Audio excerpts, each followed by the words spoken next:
নমস্কার বন্ধুরা, welcome back to my channel. আজকে আমি আমার এই ভিডিওতে কথা বলবো এই যে পাল ফ্যামিলি বা দেবনাথ ফ্যামিলি, এদের কি সত্যি কাউন্সেলিং করে কোনো লাভ হবে? মানে এরা কি কাউন্সেলিং করে কি নর্মাল লাইফে ফিরতে পারবে? তো সেই বিষয়টা নিয়েই আজকে আমার এই ভিডিও। প্রথমেই বলি, এদের দুটো ফ্যামিলির যে কার্যকলাপ, দুটোকে আমি যদি ছেড়েও দিই, এদের এই যে পাল ফ্যামিলির যা কার্যকলাপ আমরা দেখছি, তাতে সত্যি কথা এটা দেখে আমাদের ভীষণই সবার অবাক লাগছে। মানে যেখানে পুলিশ প্রশাসন ওনাদেরকে বলে দিয়েছেন যে ওনারা ভিডিও করতে পারবে না, সেখানে কেউ এতটা ডেসপারেট কি করে হয়ে যায় যে সে ভিডিও করছে। মানে তার মা, মানে আমি চিঙ্কি পালের কথা বলছি, চিঙ্কি পাল ভিডিও করছে, তার মেয়েও করছে বহাল তবিয়তে। এদিকে এরা বলে বেড়াচ্ছে যে ওর মেয়ে হচ্ছে একটি অসহায় নিপীড়িত বধূ, মানে ওকে শ্বশুরবাড়িতে প্রচণ্ডভাবে টর্চার করা হয়েছে। ঠিক আছে, প্রথমেই বলি, মেয়েটির যে শ্বশুরবাড়ি, মানে যে ছেলেটি, সেটি হচ্ছে একটি অপদার্থ ছেলে।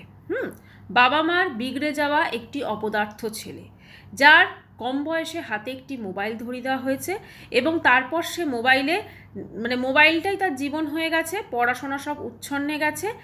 আর কেরিয়ার তো অবশ্যই, যদি পড়াশোনা ঠিক না থাকে তো কেরিয়ার আর কি হবে।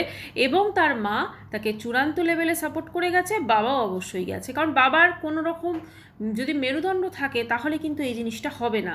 এবং আমরা যেভাবে ওদের দেখতে পাই, মোটামুটি ধরুন আজকালকার যারা, বলা উচিত না, যারা একটু ঝুপড়ি টুপড়িতেও থাকে না, তারা মোটামুটি পড়াশোনা করে এবং সেখান থেকে যে পরিমাণ রেজাল্টটা আসে সেটা কিন্তু আমরা সবাই দেখতে পাই।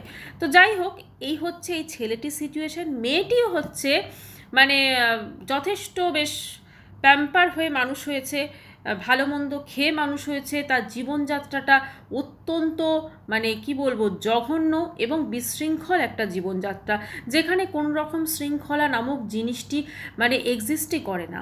আর সেখানে এই মেয়েটি ছোটোর থেকে জাস্ট ওই তারও হাতে একটা মোবাইল চলে এসেছে, ছোটো থেকেই সে মোটামুটি ছোট ছোট জামা কাপড় পরে ঘুরে বেরিয়েছে, পড়াশোনাকে সেও উচ্ছন্নে একদম পুরো বিসর্জন দিয়ে দিয়েছে। ঠিক আছে, তারপরে সে জেদ করে বা করে একটা ওই ছেলেকে বিয়ে করেছে এবং এরও মা কিন্তু আটকাতে পারেনি। কথা হচ্ছে, অন্য মা যদি হতো, এই দুটো ক্ষেত্রেই, ওই ছেলেটিও তো দুবার ধরুন বিয়ে করেছে, ঠাস ঠাস করে গালে দুটো থাপ্পড় মারতো। শুনতে খুব খারাপ লাগলো, এটাই হচ্ছে বাস্তব। এরকম একটা বয়সে যখন পড়াশোনা করানোর দরকার, তো সেখানে কি করেছে এরা এরা মোবাইল নিয়ে বিয়ে, সংসার, এই সমস্ত জিনিস নিয়ে আলোচনা করছে। এবারে কথা বলি, আমাদের দেখতে হবে এদের ব্যাকগ্রাউন্ডগুলো। প্রথম কথা, যে ওই ছেলেটির মা, তার তো আমরা দেখেছি সে কীরকম, তার মা এবং তার বোন যেভাবে গালিগালাজ করছিল সেটা আমরা দেখেছি, মোটামুটি বুঝতে পারছি সে কীরকম জায়গা থেকে আসে।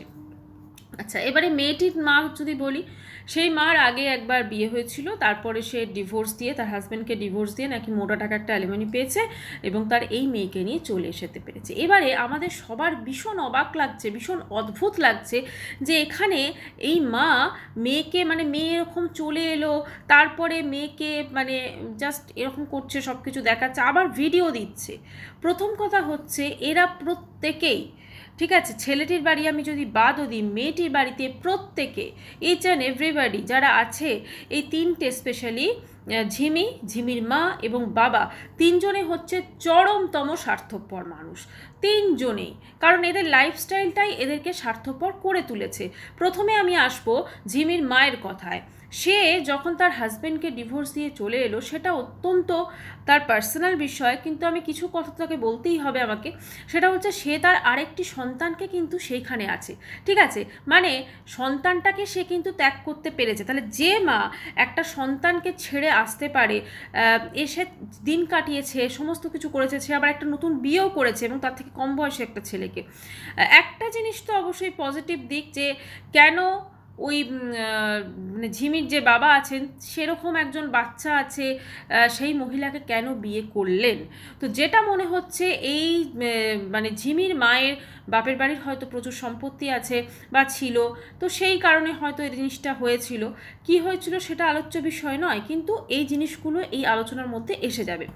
তো এরকম একটা বেশ ব্যাকগ্রাউন্ড থেকে এরা বিলং করে এবং এই ঝিমিকে ছোটোবেলা থেকে প্রচণ্ড পরিমাণে মানে কোনো রকম শাসন করা হয়নি, শাসন নামক বস্তুটি ছিল না। প্রথমে হয়তো অবশ্যই চেষ্টা করেছে, সমস্ত কিছু শিখিয়েছে, স্কুল গেছে, তারপরে যখন ওই স্কুল যেতে শুরু করেছে, মোবাইল আসতে শুরু করেছে, মোবাইলগুলোই তো সমস্ত মেন কালপ্রিট না। আজকে আমরা সবাই বলছি এ কালপ্রিট ও না, মোবাইলগুলো মেন কালপ্রিট।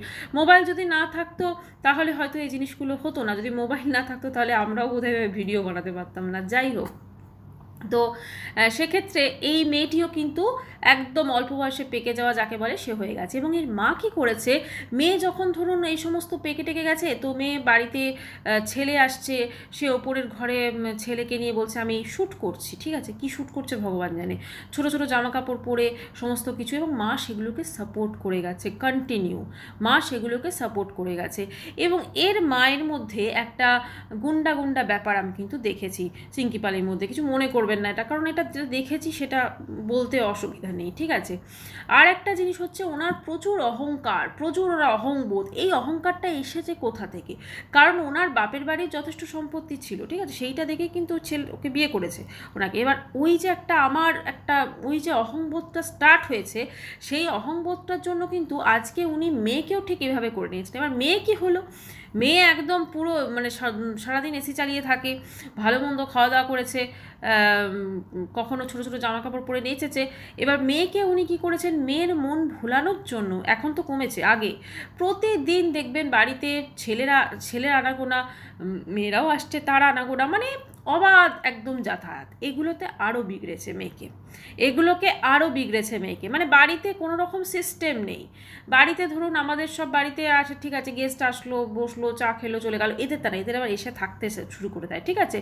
এবার বিভিন্ন জায়গার বিভিন্ন মানুষজন, মেয়ে ওপরে মোবাইলে কী করছে সেটা মায়ের দেখার টাইম নেই, সবই মা কাজে ব্যস্ত। মেয়েকে শাসন সে তো দুরন্ত, মানে মেয়েকে শাসন সেটা করেছে বলে মনে হয় না, ঠিক আছে। শাসন মানে যেদিনই ওনার মেয়ে প্রথম ধরুন ওই ছেলে দুটোকে ঢুকিয়েছিল ঘরে, ওই এখন যে ওর হাজবেন্ড, আর তার সঙ্গে একটা কিন্তু বন্ধু ছিল, তখনই মেয়েকে ওর কিন্তু ওখানে স্টপ লাগানো উচিত ছিল। কারণ এরকম কি করে চলছে, এবং সেখানে আমরা প্রচুর ভিডিওস দেখেছি। আমরা যদি এই ঝিমির হাজবেন্ড রিতমের যদি একটু আমরা ওল্ড ভিডিওগুলো সার্চ করি, সেখানে কিন্তু দেখা যাবে, হ্যাঁ, সে কি মানে একটি ডিভোর্সি ছেলের আত্মকথা নাকি একটি ডিভোর্সি ছেলের দুঃখ, মানে বিশাল ব্যাপার, বুঝলেন তো, বিশাল কিছু এরা করে ফেলেছে লাইফে। মানে মোবাইলে এই ধরনের জিনিসগুলো দর্শকদের সামনে উপস্থাপন করেছে, কম বয়সে দুটো বিয়ে করে ফেলেছে, বিশাল করে ফেলেছে, বিশাল, মানে এর থেকে মানে বড় কাজ আর কেউ করে না, বুঝলেন তো। তো যাই হোক, এই হচ্ছে ব্যাপার। এখনকার পরিস্থিতি কি, বাড়ি এসেছে, ও বলেই এসেছে চিকিৎসা করাবে, কিন্তু চিকিৎসাটা কতটা হবে সেটা অবশ্যই প্রশ্ন, এবং সেটা কাজ করবে কিনা। দেখুন, কাউন্সেলিং বা যে কোনো জিনিসই না, কাজ করার জন্য একটা পরিবেশ দরকার। এদের বাড়িতে সেই পরিবেশটা নেই। আজকে ঝিমি ধরুন সব থেকে আগে ডাক্তারের কাছে গেলে ওকে তো বলবে মোবাইলটাকে সরিয়ে দিতে বা মোবাইল থেকে ওকে দূরে রাখতে। এখন ও তো পারবে না পুরোপুরি মোবাইল থেকে নিজেকে বিরত রাখতে, কারণ ও তো সারাদিন ধরে ভিডিওই দেখে, বা ভিডিও কি বানাবে সেগুলো দেখে, সেটাই ওর মেন কাজ। সকালে উঠে ধরুন ডিম সেদ্ধ কফি খায়, তারপরে ওগুলো দেখে, তারপরে আবার ডিম ভাজা চর্বজোশ, এখন তো ওখানে নতুন গেছে, প্রচুর তোয়াজ হচ্ছে, এইগুলো করবে। এবং এর সাথে সাথে চিন্তা ভাবনা করবে কি করে ওই ছেলেটিকে আরও বেশি করে ফাঁসানো যায়, ঠিক আছে। মাথা বলে ওর কিছু নেই, অ্যাকচুয়ালি ওর ব্রেন বলে এখন কিচ্ছু নেই। ওর ব্রেনের মধ্যে এখন যেটা আছে, আচ্ছা এই যে সংসার করব, আমার সংসার খুব করার ইচ্ছা, এক্স্যাক্টলি এর কাছে সংসারটা কি? এর কাছে সংসারটা হচ্ছে ওই মানে মাফ করবেন, জাস্ট দুদিন গিয়ে ওখানে শারীরিক সম্পর্ক হয়ে গেল, ব্যাস হয়ে গেল, দুদিন চললো, 2-3 দিন ইয়ে করার পর তা ঘুরলো বিরলো, খেলো দিল, 1 মাস হলো ফুর্তি হয়ে গেল। এর কাছে সংসার হচ্ছে এটা। এর না তো পারবে কোনো রেসপন্সিবিলিটি নিতে, না পারবে কোনো কিছু, কারণ এর মধ্যে সে এবিলিটি নেই। সেই মধ্যে এবিলিটি হবেটা কী করে? ওর মাই সেটাকে তৈরি করেনি, ওর মাই সেটাকে তৈরি করে দেয়নি, হবেটা কী করে? ওর মায়ের উচিত ছিল ওরকম মেয়েকে ছোটোবেলা থেকেই শাসনে বড় করা। ছেলেটির মায়েরও তাই দরকার ছিল ছেলেটিকে। এরা একদম পুরো বাঁধন ছাড়া মানে পক্ষী হয়ে এদেরকে ছেড়ে দিয়েছে, ব্যাস। পক্ষী এমন ওরা উড়েছে যে আজকে আমাদের ওয়াইটি দাপিয়ে বেড়াচ্ছে, বুঝলেন তো, মানে পক্ষী এতটা ওরা উড়েছে আজকে আমাদের ওয়াইটি দাপিয়ে বেড়াচ্ছে। ওয়াইটিতে এরা বিশাল বড় সেলিব্রিটি, কিন্তু এই ওয়াইটি কিন্তু এদের জীবনটাকে আলটিমেটলি শেষ করে দিচ্ছে, সেটা এদেরকে কিন্তু বুঝতে হবে। এবারে কথা হচ্ছে কাউন্সিলিং কাজ করবে কিনা। দেখুন, যদি শুধুমাত্র কথাবার্তা বলে এরা প্রতিটা সেশন নেয় মানে করে, সেটা তারা গাড়িতে বিভিন্ন রকম কাজকর্ম দেবে। আপনি এই লিখুন, ডায়েরিতে লিখুন কী কী সমস্যা, আপনি এই জিনিসটা করুন, ঠিক আছে, এটা বিভিন্ন প্রসিডিওর আছে, আপনি এই জিনিসটা করুন, এইগুলো করুন, এইগুলো লিখুন, এইগুলো করুন, এইটার একটা লিস্ট করুন, ওইটার একটা লিস্ট করুন, মানে মনের মধ্যে যেগুলো চলে সেইগুলো নিয়ে। এখন এইগুলো তো প্রচুর জিনিস, মানে এগুলো তো এটাতে কতটা ওর পেশেন্স লেভেল থাকবে সেটা হচ্ছে মেন দেখার। কারণ ওই মেয়েটির মধ্যে কোনো রকম ধৈর্য নামক বস্তু একদমই নেই, মেয়েটিরও নেই, মাটিরও নেই।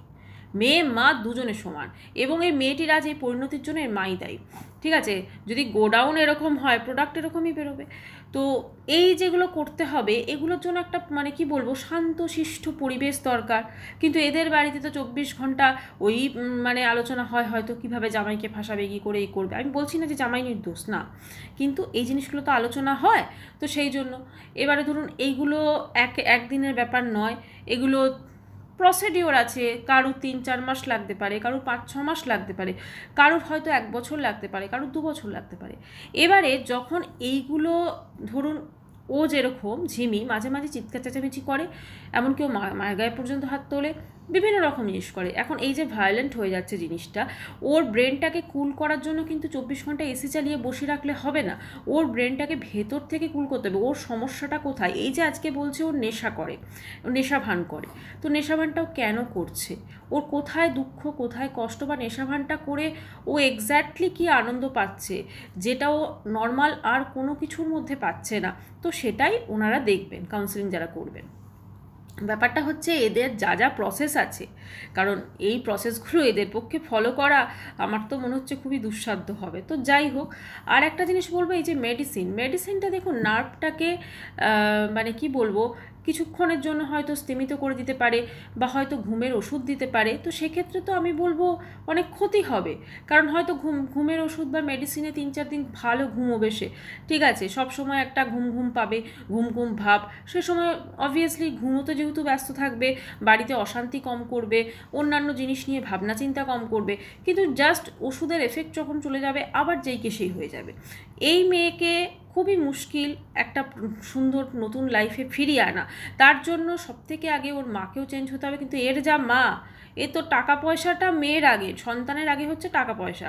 মেয়ে চলে এলো শ্বশুরবাড়ি থেকে, যেন উৎসব হচ্ছে, ঠিক আছে, উৎসব হচ্ছে, আমরা সবাই দেখতে পাচ্ছি। এবার যদি ওনাকে বলা হয় যে আপনার মেয়ে চলে এসছে, আপনি সেগুলোকে ভিডিও করছেন, বা আপনি তো একদম উৎসব, উনি বলবেন না না, মেয়েকে খুশি রাখার জন্য করছি। মেয়েকে খুশি রাখার জন্য হচ্ছে না, উনি এই আনন্দে লাফাচ্ছেন যে এইবারে আমার মেয়ে এখানে চলে এসেছে, এবার আমি নতুন নতুন ভিডিও দেবো, নতুন নতুন টপিক পাবো, এবং এই জিনিসটাকে নিয়ে বেশ ভালো রকম পয়সা কিন্তু আমি ওয়াইটি থেকে আর্নিং করব। ওরা তো করতে পারছে না, তাই ঋতমার ওর মা, নাহলে হয়ে যেত। মানে এতক্ষণে লাইভের পর লাইভ, ঠিক আছে, লাইভের পর লাইভ, ভিডিওর পর ভিডিও, মানে এতক্ষণে মানে মোটামুটি ওরা ধরুন প্রচুর টাকা ইনকাম করে ফেলতো। তো খারাপ লাগছে এরা করতে পারছে না, ওরা করতে পারছে। যাই হোক, হয়তো 2-3 দিন পর ওরাও করতে পারবে। বেসিক্যালি এদের যে কাউন্সিলিং জিনিসটা ধরুন একটা প্রসেস, তো একটা প্রসিডিওর, সেগুলো যে তারা যেটা শান্তভাবে বলবেন সেই জিনিসগুলোকে মেনে চলতে হবে। পরের দিন তারা যাবার পর জিজ্ঞেস করবেন, কারণ একটা সেশনে তো হয় না, এগুলো অনেকগুলো সেশন প্রয়োজন হয়। তারা পরের দিন যাবার পর জিজ্ঞেস করবে যে আপনি ওটা করেছিলেন কি না, বা আপনি কি করেছেন দেখি, লেখাগুলো দেখি, বা এগুলো দেখি। তো সেগুলো কি তারা করতে পারবেন? মানে এই আমরা তো দেখতে পাচ্ছি এরা কোনো সিস্টেমই মানে না। প্রশাসন বলে যাচ্ছে আপনারা ভিডিও করবেন না, এরা ভিডিও করছে। তো এই ক্ষেত্রে একটু মানে আমার ইম্পসিবল লাগছে, ঠিক আছে, আমার খুবই ইম্পসিবল লাগছে। তো যাই হোক, দেখা যাক ভবিষ্যতে কি হয়। তো অবশ্যই সেগুলো নিয়ে পরে আলোচনা হবে। আজকের জন্য ভিডিওটা এখানেই শেষ করছি। যদি চ্যানেলটি ভালো লাগে তো অবশ্যই করে সাবস্ক্রাইব করে দিল। বাই।